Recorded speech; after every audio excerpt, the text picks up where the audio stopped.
അടുത്തതായി മൂന്നാമത്തെ model question വായിക്കാം. രാമുവിൻ്റെയും സീതയുടെയും വയസ്സുകളുടെ വ്യത്യാസം 12 ആണ്. രാമുവിന് സീതയേക്കാൾ 3 മടങ്ങ് വയസ്സുണ്ട് എങ്കിൽ രാമുവിൻ്റെ വയസ്സ് കാണുക. സിമ്പിളായിട്ട് ചോദിക്കുന്ന ക്വസ്റ്റ്യൻ. തൊട്ട് മുമ്പ് നമ്മൾ തുകയാണ് പഠിച്ചത്.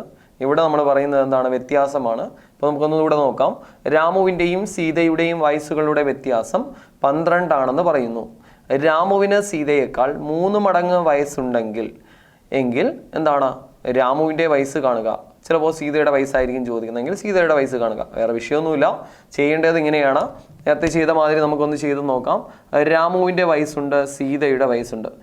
രാമുവിന് സീതയേക്കാൾ 3 മടങ്ങ് വയസ്സ് കൂടുതലാണ്. അപ്പോഴേക്കും നേരത്തെ എടുത്തതുപോലെ തന്നെ 3 മടങ്ങ് വയസ്സാണെങ്കിൽ 3 എന്നും സീതയ്ക്ക് 1 എന്നും കൊടുക്കാം അല്ലേ. രാമുവിനും സീതയുടെയും വയസ്സുകളുടെ വ്യത്യാസമാണ് ഇവിടെ നമുക്ക് 12 എന്ന് തന്നിരിക്കുന്നത് അല്ലേ. രാമുവിൻ്റെയും സീതയുടെയും വയസ്സുകളുടെ വ്യത്യാസം എന്ത് ചെയ്യാം? നമുക്കത് ഇതിനെ തമ്മിൽ കുറയ്ക്കുക. വ്യത്യാസമല്ലേ ചോദിച്ചിരിക്കുന്നത്. 3-ൽ നിന്ന് 1 കുറച്ചാൽ എത്രയാ? പറയാം, 2 ആണ്. ഇവിടെ പറയണേ 3-ൽ നിന്ന് 1 കുറച്ചാൽ 2 എന്ന് കിട്ടി അല്ലേ. അപ്പോഴേക്കും റീനയുടെ വയസ്സ് രാമുവിൻ്റെ വയസ്സ് 3 ആണ്, സീതയുടെ വയസ്സ് 1 ആണ്. രാമുവിൻ്റെയും സീതയുടെയും വയസ്സുകളുടെ വ്യത്യാസം 3 - 1 എത്രയാണ്? 2 ആണ് അല്ലേ. ഇവിടെ ചെയ്യേണ്ടത് ഇത്ര മാത്രം. 2 എന്ന് പറയുന്നത് അഥവാ വ്യത്യാസം എന്ന് പറയുന്നതാണ് 12. അഥവാ റേഷ്യോയ്ക്ക് തുല്യമായിട്ടുള്ളത് എടുക്കുക. 2 എന്ന് പറഞ്ഞത് 12 ആയി എങ്കിൽ നമുക്ക് കാണേണ്ടത് ആരെയാണ് പറയുന്നുണ്ട്? രാമുവിൻ്റെ വയസ്സായ 3 ആണ് കാണേണ്ടത്. 3 എത്രയാണെന്ന് കാണും. അപ്പോൾ രാമുവിൻ്റെ വയസ്സ് നമുക്ക് കിട്ടും. ക്രോസ് മൾട്ടിപ്ലൈ ചെയ്തു. രാമുവിൻ്റെ വയസ്സാണ് കാണേണ്ടത്. ക്രോസ് ചെയ്യുമ്പോൾ എന്ത് വരുന്നു? 2 എണ്ണം വരുന്നത്. അഥവാ ക്രോസ് ചെയ്യുമ്പോൾ 2 സംഖ്യകൾ വരുന്നത് ഗുണിക്കുക. 3 × 12 ബൈ എത്രയാണ്? 2 എന്ന് കിട്ടും. ക്യാൻസൽ ചെയ്യുമ്പോഴേക്കും 6 എന്ന് വന്നു. 6 3 എത്രയാ? 18 എന്ന് കിട്ടി. രാമുവിൻ്റെ വയസ്സ് എത്രയാണ്? 18 വയസ്സാണ്. സീതയുടെ വയസ്സ് കാണാൻ വേറെ പാടൊന്നുമില്ല. സീതയുടെ വയസ്സ് 3-ന് പകരം എന്തിട്ട് കൊടുത്താൽ മതിയാവും? 1 ഇട്ട് കൊടുത്താൽ മതിയാവും. സിമ്പിളാണ്. 2 എന്ന് പറഞ്ഞു കഴിഞ്ഞാൽ 12 ആണ്. 1 എന്ന് പറഞ്ഞു കഴിഞ്ഞാൽ സീതയുടെ വയസ്സ്. പക്ഷേ സീതയുടെ വയസ്സ് കാണാൻ ഈ 3-ന് പകരമായിട്ട് 1 ആണ് കൊടുക്കേണ്ടത്. റീന ഈക്വൽ സീത ഈക്വൽ അല്ലേ. സീത ഈക്വൽ നമ്മൾ ചെയ്യേണ്ടത് എന്താണ്? സീതയുടെ വയസ്സ് കാണാൻ വേണ്ടിയിട്ട് ചെയ്യുക. ഇവിടെ 1. ഈ ഒരു കണ്ടീഷൻ വേണമെങ്കിൽ സ്റ്റെപ്പായിട്ട് എഴുതാം. 2 എന്ന് പറയുന്നത് 12 ആണ്. 1 എന്ന് പറയുന്നത് എന്താണ്? സീതയുടെ വയസ്സാണ് അല്ലേ. ക്രോസ് മൾട്ടിപ്ലൈ ചെയ്തു. സീതയുടെ വയസ്സ് വന്നപ്പോഴേക്കും 1 × 12 എന്ന് വന്നു. ബൈ എത്രയാണ്? 2 ആണ്. ക്യാൻസൽ ചെയ്തപ്പോൾ 6 എന്ന് കിട്ടി. 6 × 1 6 തന്നെയാണ്. നമ്മുടെ സീതയുടെ വയസ്സ് എത്രയാണ്? 6. പക്ഷേ നമ്മളോട് ചോദിച്ചിരിക്കുന്നത് രാമുവിൻ്റെ വയസ്സ് മാത്രം. എങ്കിൽ രാമുവിൻ്റെ വയസ്സ് മാത്രം കണ്ടുപിടിച്ചാൽ മതി. മനസ്സിലായി കാണും. അപ്പോഴേക്കും രാമു, സീതയുണ്ട്. ഇവരുടെ വയസ്സുകളുടെ വ്യത്യാസം 2 ആണ്. 2 എന്ന് പറഞ്ഞു കഴിഞ്ഞാൽ 12 ആണ്. എങ്കിൽ ഇതിൽ രാമുവിൻ്റെ വയസ്സായ 3 എന്ന് പറയുന്നത് രാമുവിൻ്റെ വയസ്സ്. 1 എന്ന് പറയുന്നത് എന്താണ്? സീതയുടെ വയസ്സ്. മനസ്സിലായി കാണും. സിമ്പിളായിട്ട് നമുക്ക് ക്രോസ് മൾട്ടിപ്ലൈ ചെയ്ത് ആൻസറിലേക്ക് എത്താം. അല്ലെങ്കിൽ എക്സ് ഉപയോഗിച്ച് ചെയ്യാം. ഇവിടെ 3x എന്നും 1x എന്നും എടുത്തു കഴിഞ്ഞാൽ അവയുടെ വ്യത്യാസം 2x ഈക്വൽ എത്രയാണ്? 12 എന്ന് എടുത്ത് അപ്ലൈ ചെയ്യാൻ പറ്റും. ഓക്കെ, ക്ലിയർ ആണല്ലോ. അടുത്ത ക്വസ്റ്റ്യനിലേക്ക് വരാം നമുക്ക്.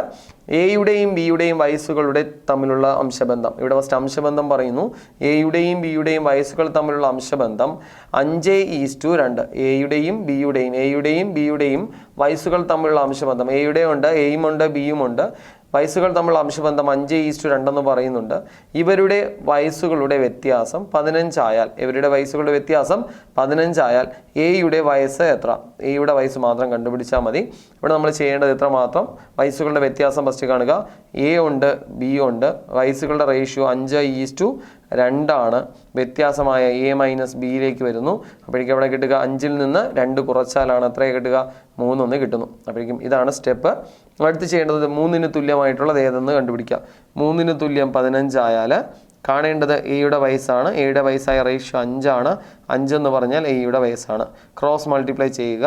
ക്രോസ് മൾട്ടിപ്ലൈ ചെയ്യുമ്പോൾ എയുടെ വയസ്സാണ് കിട്ടുന്നത്. 5 × 15 എന്ന് വരികയും 3 ഛേദത്തിൽ വരികയും ചെയ്യും. ക്യാൻസൽ ചെയ്യുമ്പോൾ എത്ര കിട്ടുക? 5 പറഞ്ഞേടെ. 5 3 15 ആണ്. 5 കിട്ടി. 5 5 എത്രയാണ്? 25 ആണ്. എയുടെ വയസ്സ് എത്രയാണ് കിട്ടുക? 25 ആണ്. മനസ്സിലായി കാണും. ഈ ചെയ്തത് ഇത്ര മാത്രമാണ്. എയും ബിയും നമ്മൾ എടുത്തു. എയുടെ റേഷ്യോ 5 ആയിട്ടും ബിയുടെ റേഷ്യോ 2 ആയിട്ടും ഇവയുടെ വ്യത്യാസം 3 ആയിട്ട് കിട്ടി. 3 എന്ന് പറഞ്ഞാൽ 15 ആണ്. 5 എന്ന് പറഞ്ഞു കഴിഞ്ഞാൽ എന്താണ്? എയുടെ വയസ്സാണ്. എയുടെ വയസ്സ് എന്ന് പറയുന്നത് എന്താണ്? 5 എന്ന് കിട്ടി. ജസ്റ്റ് ക്രോസ് മൾട്ടിപ്ലൈ ചെയ്യുമ്പോൾ 5 × 15 ബൈ 3 എന്ന് കിട്ടും. ക്യാൻസൽ ചെയ്യുക 5 പ്രാവശ്യം വരും. 5 എത്ര വരുന്നു? 25 വരുന്നു. നമ്മുടെ ആൻസർ എന്താണ്? 25 വയസ്സാണ്. 25 ഇയേഴ്സ് എന്നോ 25 വയസ്സെന്നോ നമുക്ക് കൊടുക്കാം. 25 വയസ്സ്. ഇവിടെയാണെങ്കിൽ 18 വയസ്സാണ്, അതോ 18 ഇയേഴ്സ് എന്ന് കൊടുക്കുക. വയസ്സിന് നമ്മൾ പറയുന്നതാണ് ഇയേഴ്സ് എന്നാണ്. അപ്പോഴേക്കും ഇതൊരു കണ്ടീഷനാണ്. മനസ്സിലായി കാണും. ഇവിടെ ചെയ്തത് മാത്രം നോക്കുക, വ്യത്യാസമാണ് വന്നത്, അപ്പോൾ വ്യത്യാസം കണ്ടു. തുകയാണ് കാണേണ്ടപ്പോൾ തുക കാണുക. ക്ലിയർ അല്ലേ? അപ്പോൾ റേഷ്യോയുടെ വ്യത്യാസം കണ്ടുപിടിച്ചു. വ്യത്യാസം കണ്ടുപിടിച്ചിട്ട് അതിന് തുല്യമായിട്ടുള്ളത് കൊടുത്തു. റേഷ്യോയ്ക്ക് തുല്യം എത്രയാണെന്ന് വയസ്സ് കൊടുക്കുക. റേഷ്യോയ്ക്ക് തുല്യം എത്രയാണ് അതാണ് കണ്ടുപിടിക്കുന്നത്. ക്രോസ് മൾട്ടിപ്ലൈ ചെയ്ത് നമുക്ക് സിമ്പിളായിട്ട് നമുക്ക് എന്തിലേക്ക് വരാം? ആൻസറിലേക്ക് വരാൻ കഴിയും. ഓക്കെ.